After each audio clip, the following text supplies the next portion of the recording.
Hello friends, இன்றைக்கி நம்ம இந்த வீடியோவில் என்ன பார்க்க போகிறோம் அப்படின்னா வெஜிடபிள் பிரியாணி. இந்த வெஜிடபிள் பிரியாணி எப்படி நம்ம டேஸ்டியாக செய்யலாம் அப்படின்னு பார்க்கலாம். குக்கரில் எண்ணெய் ஊற்றிட்டு தாளிப்பு பொருள் எல்லாமே போட்டுக்கலாம். பட்டை இலை, மராட்டி மொக்கு, அப்புறம் கடல் பாசி, சோம்பு எல்லாமே போட்டிருக்கேன். கிராம்பு, பட்டை இதெல்லாமே போட்டிருக்கேன். அப்புறமா வெங்காயம் போட்டுக்கலாம். வெங்காயத்தை இந்த மாதிரி நீல வாக்கில் நறுக்கிக்கிட்டிங்கன்னா சீக்கிரமாக வதங்கிடும். அதனால் இந்த மாதிரி நறுக்கிக்கோங்க. இதோட பச்சை மிளகா, கருவேப்பிலை சேர்த்துருக்கேன். அப்புறம் நல்லா பழுத்த தக்காளி ஒரு பெரிய தக்காளியாக இருந்ததுனால நான் பாதி தக்காளி எடுத்துருக்கிறேன். அப்புறம் காய்கறி நிறைய எடுத்திருக்கேன். என்னென்ன காய் எடுத்திருக்கேன்னா பீன்ஸு, நூல்கோல், அப்புறம் மீல் மேக்கர் கொஞ்சமாக பச்சை தண்ணியில் அதை போட்டு எடுத்து வச்சுருக்கிறேன். அப்புறம் இது டபுள் பீன்ஸு ஊற வச்சு எடுத்து வச்சுருக்கிறேன். அப்புறம் கேரட்டு, குடமிளகா இது எல்லாமே போட்டிருக்கேன். இந்த மசாலாவில் நான் என்னென்ன சேர்த்துருக்கேன் அப்படிங்கிறத உங்களுக்கு நான் பின்னாடி சொல்கிறேன்.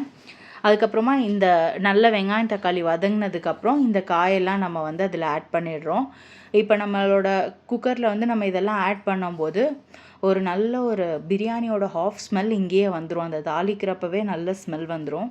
அதுக்கப்புறம் இந்த காய்கறியெல்லாம் நல்லா வதங்கட்டும். அதுக்குள்ளே நம்ம இந்த பிரியாணிக்கு என்னென்ன மசாலா போட்டேன்னு பார்க்கலாம். பட்டை, கிராம்பு, பச்சை மிளகா, அப்புறமா கொஞ்சோண்டு புதினா இலை, கொஞ்சம் கொத்தமல்லி தழை, அப்புறம் வெங்காயம், பூண்டு, இஞ்சி இதெல்லாமே நம்ம ஆட் பண்ணியிருக்கோம் அரைக்கிறதுக்கு.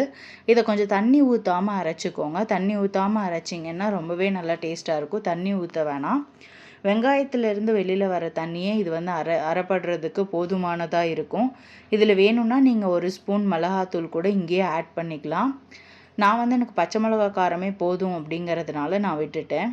இப்போ நம்ம காய்கறி எல்லாம் நல்லா வதங்கியிருக்கும்.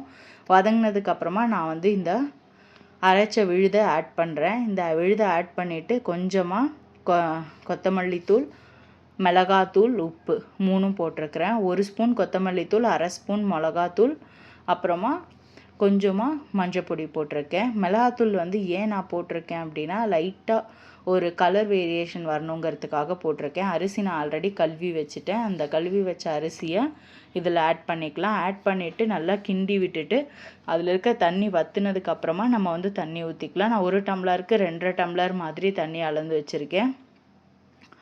இந்த அரிசியை இப்படி தண்ணி ஊற்றின உடனே மூடாமல் கொஞ்ச நேரம் வெயிட் பண்ணி அது நல்லா பொங்கு வந்ததுக்கப்புறமா மூடணும். இப்போ நான் மீல் மேக்கர் ஆட் பண்ணிக்கிறேன். மீல் மேக்கரும் நல்லா கலந்து அரிசி, மீல் மேக்கர் எல்லாம் சேர்ந்து நம்மளோட அரிசி கொதித்து மேலே வரணும். அப்படி மூடுறப்ப மசாலா மேலேருந்து கீழே வரைக்கும் ஈவனாக இருக்கும். கிண்டி தண்ணி ஊற்றின உடனே மூடி வச்சிட்டோம் அப்படின்னா மசாலா ஃபுல்லாக மேலேயே நின்றும். இந்த மாதிரி கொதிச்ச அரிசி நம்மளுக்கு வெளியில் தெரியணும். அப்படி இருக்கிறப்ப அடியிலேருந்து மேலே வரைக்கும் ஒரு தடவை கிண்டி விட்டுட்டு குக்கரை நம்ம மூடி போட்டு மூடிடலாம். 2 விசில் விட்டு எடுத்தோன்னா நம்மளோட பிரியாணி ரொம்பவே சூப்பராக ரெடி ஆகிடும். பாருங்களேன், அந்த மீல் மேக்கர் எல்லாம் எவ்வளோ சாஃப்டாக இருக்குது. பார்க்கவே நல்லா சாப்பிடணுன்னு டெம்டிங்காக இருக்குது. ஒரு பிரியாணி செஞ்சால் இந்த மாதிரி ட்ரை பண்ணி பாருங்கள் ஃப்ரெண்ட்ஸ். இந்த வீடியோ உங்களுக்கு பிடிச்சிருந்துச்சுன்னா லைக் பண்ணுங்கள், ஷேர் பண்ணுங்கள், கமெண்ட் பண்ணுங்கள். இந்த பிரியாணியை உங்களுக்கு சிப்ஸ் கூட சாப்பிட பிடிக்குமா, ரைத்தா கூட சாப்பிட பிடிக்குமா, இல்லை வறுவல் ஏதாவது வச்சு சாப்பிட பிடிக்குமா அப்படிங்கிறத கமெண்ட் செக்ஷனில் சொல்லுங்கள். நான் இன்றைக்கி ப்ளைனாக வீட்டில் ஊற்றின தயிரை வச்சு தான் இந்த பிரியாணியை நான் சர்வ் பண்ணியிருக்கேன். இது கூட நான் வேறு எதுவுமே சேர்க்கலை. நான் ரைத்தா கூட பண்ணலை. வெறும் தயிர், ப்ளைன் தயிரோடு தான் நான் இந்த பிரியாணியை சர்வ் பண்ணியிருக்கேன். Thank you friends. தேங்க்ஸ் ஃபார் வாட்சிங் மை வீடியோ.